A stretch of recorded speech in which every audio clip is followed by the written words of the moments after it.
Саламатсыздарбы, Чалкан медиа каналынын көрөрмандары, 20-сентябрга алынган жаңылыктар менен тааныштырабыз. Чүйдө октон каза тапкан аскердин жакындары акыйкат издейт. Чүй облусунун Сокулук районунда жайгашкан номер 19-колонияда октон каза тапкан 20 жаштагы аскер Рустам Иминовдун жакындары ал өз өмүрүнө кол салышына ишенбейт. Ал эми жаза аткаруу мамлекеттик кызматы жоокердин өлүмүнүн чоо жайын ачыктай элек, аларда аскер прокуратурасы фактын иликтеп жатат. Окуя тууралуу маалымат. Турмуш басылмасы кече өмүр бою абакка кесилгендер кармалган номер 19-колонияда контракттык негизде кызмат өтөп жаткан аскер Рустам Иминов 17-сентябрдын кечинде кызматтык пистолетинен өзүн атып каза тапканын жазып чыккан. Жамыктан клубка ушундай факт болгонун ырасташып, бирок башка суроолорго жооп берүүдөн баш тартышты. Басма сөз катчысы Элеонора Сабатарова ишти аскер прокуратурасы иликтеп бүткөндөн кийин толук маалымат берилет деп ишендирген. Аларда маркумдун жакындары турмуш басмасына маек куруп, аскер киши колдуу болгон деп божомолдошууда. Бир аскер кызматкери атып салыптыр. Иминовдун карындашы Медина турмуш басмасына берген маегинде ведомство агамдын өлүмү тууралуу ар башка версиядагы шылтоолорду айтып жатат деп билдирди. Ошондой эле ал Жамык агам өзүн атып алганы боюнча далил келтире алган жок дейт. Видео көзөмөлдү көргөзгүлө десек көрсөтүшкөн жок жана эч кандай далил келтиришкен жок. Командири бизге кабар айткандан кийин жок болуп кетти. Телефон чалсак жооп бербей жатат. Сураштырсак ал тергөө ишинде жүрөт деп коюшууда, деди ал.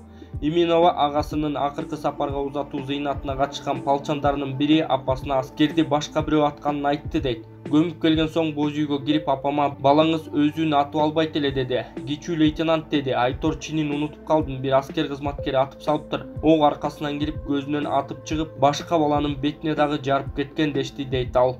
Командири менен тил табыша албай жатканын айткан болчу. Мындан сырткары Иминова агасы азыркы учурда командир менен келише албай жүргөнүн белгилеп, мындан улам кызматтан кетем деп жүргөнүн дейт. Негизи агам аскерде жүргөндө абдан кыйналган, кыштын күнү өтүгү жок. Жылаңайлап калганын укканда апабыз өтүк алып берген экен. Ал жерге келишимдик негизде дагы кызмат өтөп калбайт болчу. Башынан баштап эле коркутуулар, мажбурлоо болгон. Анан кыйналганынан кызматтан кетем деп жаткан, деди Иминова. Маркумдун карындашы апасы ошол күнү агасын кызматтан бошотуу үчүн кол коюп берүүгө барганын, бирок командири жумушта болбогондуктан үйгө кайтканын айтат. Аскер акыркы жолу апасына «Святая женщина, кандай жетип алдыңар? Апа, мен бүгүн кечинде чалам, комиссия дагы жүрөт» деп телефон чалып, ошол боюнча байланышка чыккан эмес.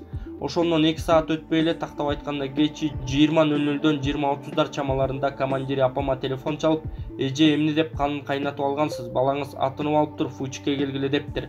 Апам бул кабарга ишенбей, балам жаракат алып ооруканада деп барган экен деп эскерди ал ошол күнү. Иминовдун жакындары анын өлүмү акыйкат иликтенишин жана чындык өкүм сүрүшүн талап кылышууда.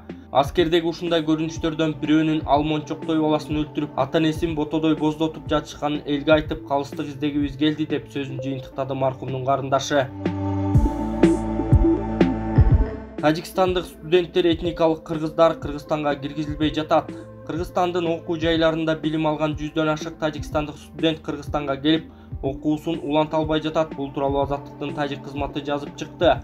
Озоди жазгандай, бул маселе боюнча Тажикстан тарап Кыргызстанга кайрылганы менен азырынча жооп боло элек. Мындан мурда Тажикстандын билим берүү министрлиги Кыргызстанда билим алган жарандарына окуусун өз өлкөсүндө уланта аларын билдирген.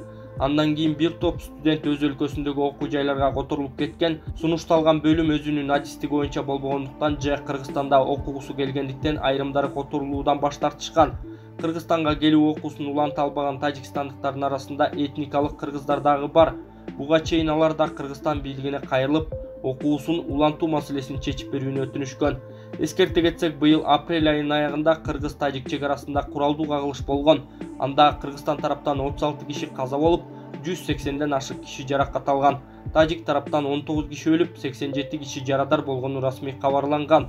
Май айынын аяктарында Кыргызстан Тажикстан менен чек араны жапкан.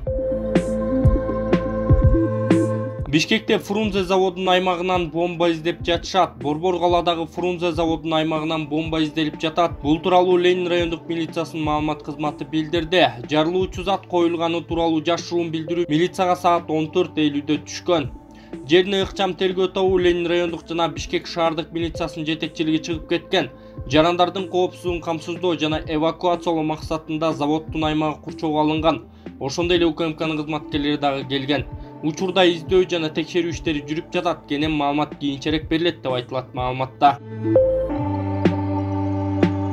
Канат Исаев парламенттик шайлоого бир мандаттуу округтан катышууга арыз берди. Кыргызстан саясий партиясынын лидери депутат Канат Исаев 18-сентябрда парламенттик шайлоого катышуу ниетин билдирип, бир мандаттуу округтан тарапкерлигин көрсөтүү жөнүндө Борбордук шайлоо комиссиясына арыз берди. Исаев шайлоого номер 31-Чүй-Гемин шайлоо округунан аттанат. Бир мандаттуу округтан дагы кимдер катышат? Депутаттарды бир мандаттуу система менен шайлоо үчүн Кыргызстандын аймагы 36 округга бөлүндү. Округтардын 9-у Ош облусу жана Ош шаарына, 7-өө Жалал Абад облусуна, 6-өө Чүй облусуна, 4-өө Бишкек шаарына, Баткен жана Ысык көл облустарында 3-төн, Талас жана Нарын облустарында 2-ден берилген. Шайлоого бир мандаттуу округтан катыша турган талапкерлер 13-октябрга чейин БШКга арызын бериши керек. Учурда экс-спикер Исаевден сырткары бир мандаттуу округтардан дагы 10 киши шайлоого катышуу ниетин билдирген. Акылбек Сариев Боршайкомдун мурдагы төрагасы номер 30 Нарын шайлоо округунан катышат. Арсланбек Малиев экс-депутат 2017-жылы президенттик шайлоодо 0,1% добуш алган. Номер 34 Жетөгүз шайлоо округунан катышат. Атамыша Дурсунов жеке ишкер жана түрк диаспорасынын президенти 2020-жылы жыйынтыгы жокко чыгарылган парламенттик шайлоого Биримдик саясий партиясынын тизмесинде болгон. Номер 30 Сыгата шайлоо округунан катышат. Санжар Ибрагимов номер 12 Алай шайлоо округунан катышат. Анас Сейтказиев коомдук ишмер жана экс-депутат номер 31 Чүй-Гемин шайлоо округунан катышат. Нурлан Танабаев муфтийдин милдеттерин мурдагы убактылуу аткаруучусу номер 10 Куршап шайлоо округунан катышат. Байыш Курманов Сыгата районунун мурдагы акими номер 30 Сыгата шайлоо округунан катышат. Айбек Алтынбеков Республика Ата Журт фракциясынын депутаты номер 15 Базар Коргон шайлоо округунан катышмакчы. Актилек Нурланбеков жеке ишкер номер 20 Ленин шайлоо округунан катышат. Абди Жалел Насиров номер 3 Кадамжай шайлоо округунан катышат. Бакыт Төлөгөнов улуттук госпиталдык клиникалык диагностикалык иштер боюнча башкы дарыгердин орун басары номер 34 Жетөгүз шайлоо округунан катышат. Жогорку Кеңештин депутаттарынын шайлоо жана жаңы конституцияга ылайык аралаш система менен өтөт. 54 депутат партиялык тизме, 36 депутат бир мандаттуу округ менен. Партиядагы талапкерлер ачык тизме менен шайланышат. Ысык көлдө алгач ирет триатлон боюнча Азия чемпионаты өттү. Ысык көл облусунун Чолпон Ата шаарында кесипкөй спортчулар жана 13-15 жаштагы балдар арасындагы алгач ирет триатлон боюнча Азия чемпионаты өттү. Азия биринчилигине 9 өлкөдөн Кыргызстан, Казакстан, Өзбекстан, Палестина, Иордания, Бахрейн, Бириккен Араб Эмирлиги, Япония жана Ирандан 57 спортчу катышты.